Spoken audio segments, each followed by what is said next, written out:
Kathilto Gimnei 3 Thusim hi tua in seidu hi Simon mi papa in ahin sut Thusim ahi Nisim 28/1/2018 Sunday ni thla achun kangui khu a kaloi khat kaga tha in adap ji achun ainwa kyolim tu gom achun tin mai kahin ki oilumin hi le pha chi lamjong hello kho machun kana kyo so thim hle tawvin a jingjing ka ne dan khat ana hling tan hi ke hin gari ka tol popo le kichat ka het lo hi gari a lamzo na ka kicha eti ho khu kana dat ma ji hi ahin la achizan wang achun ka he chin tai Thilha om mong mongin kamit tain kamutai bimprau khole ko bu lai kha ki ka lampi khu akisim tha lai hi in pakarut hi lo lai wang achun a level akito ta in alampi zong alien hle tai chilaila mun khat kain pha khun posal ni hi kamasanga bai khanen akipolhonin hi lamlai ta a atol hunji achun signal ka pe in ka khel ki ko le ka khel na langlang achun ei chang le le thunin eki khel sa hlun ta poi azo zo nan kinjong lunghang thim ta khun hon ka me khum tai e o chom hlun di poi kalung hang thim tai hizi achun hon tang lovin ka khon sa in ta ding ki ko bang khon ka gari chu ha ginin ka gin sa in iti hamma e o chom thun lo le break manding sa di ma khon ka zon ta na hi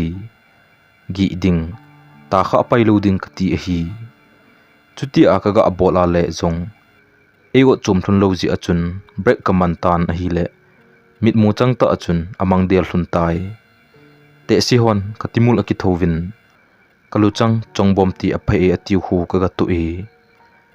kahung hungin nupi thilzu jingthla ding ho apha lovin ka tho do in athil u nagam palchen ka tha api tai ka changa aban ka chi ngam ta lo ji a hi Thusim chu hilaya chun aki chain abana hin ngai deu pa hi hi le lun go len boyka ho kimin ahin su hi keima thilto ata ta 2008 kumin sisipul kheldiu tuila langa ka ukoma ka holjinin hi le ka hlun ni azingin gam kala tingsa na chedi ati tawvin keizong ka tha anomin ka chi tawwi hapta khat gama gi din tuila apat ka gam gi nau chu kilometer somni ta bang gam thla hin kenga ka chi uvin hujin konin ka ga hlung tawwi ke hi mi mei doi ta ka hin huwa pe na zong kichaji ka hi amun he zong yu mai the u tonglon kol nui chet a hi ka gam gi nau chu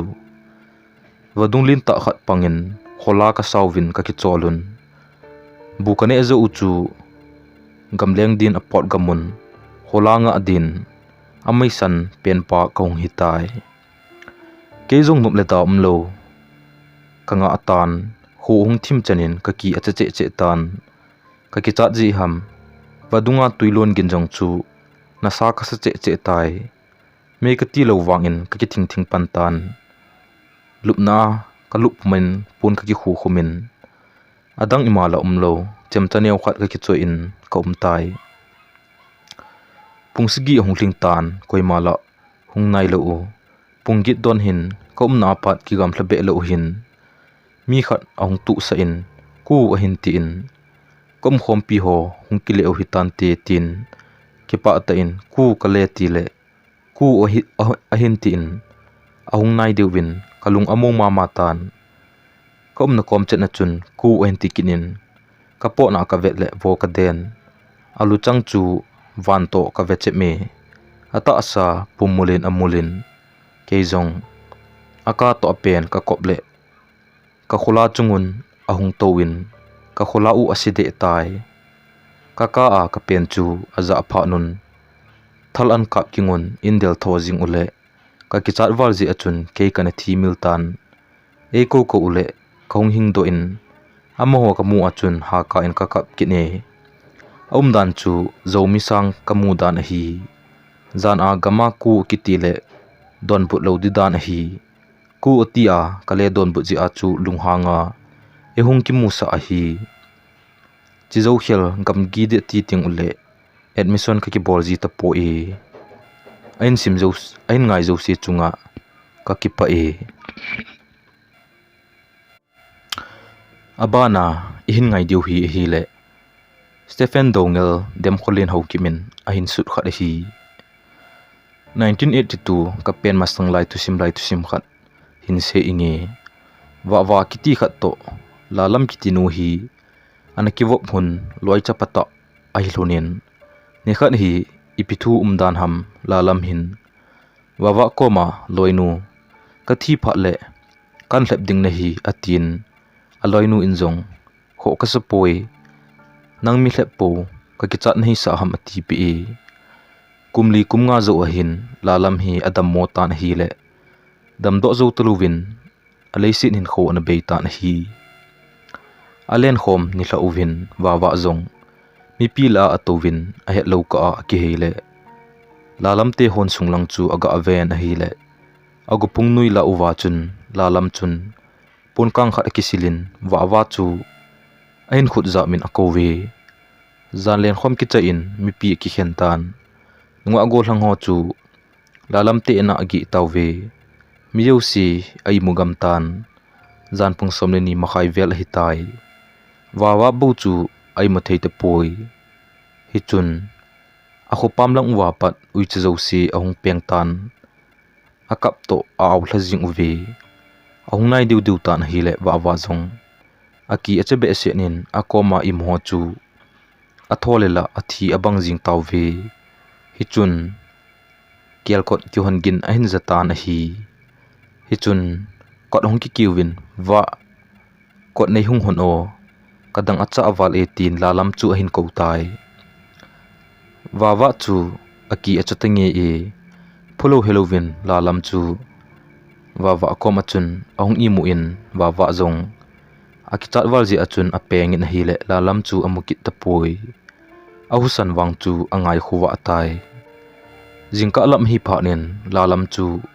a obowin ahung hamin wa nakilit se e keijong ka chi pha hling tai atin kot ki hon gin le kel kot gin chu azan ui cho chu aham kit uvin khopam lang ge uvin gamla ta a konin wa in lalam ha ka aka gin chu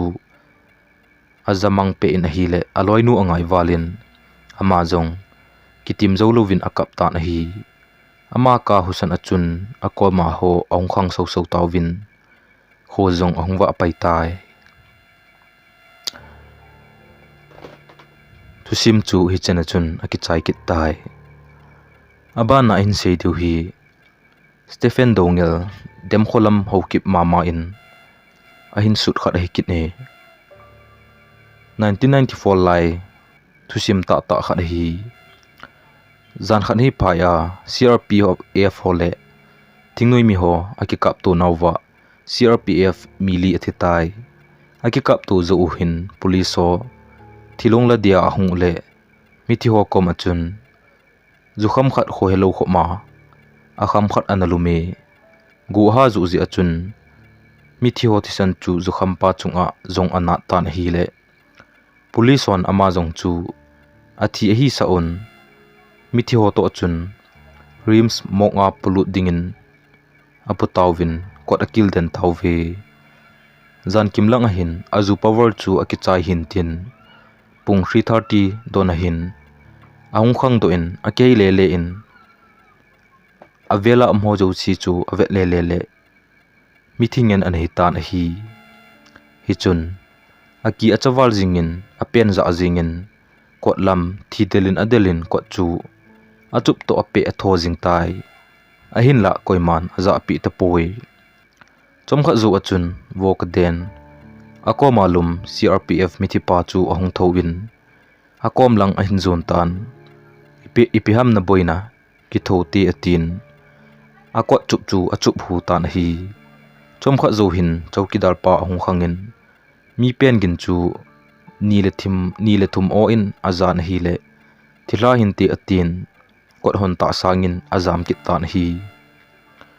pungli vela piti hlai ho golhlang mi nga en mok sunga mi pengin aza aji uchun mithi tha uma en kuten akaw hi saun anai ulela koima kit pon lungdon manin kicha sasan akot kilchu a het hong wale pasal pa chu chapangka aka pumin ahung chom do jingi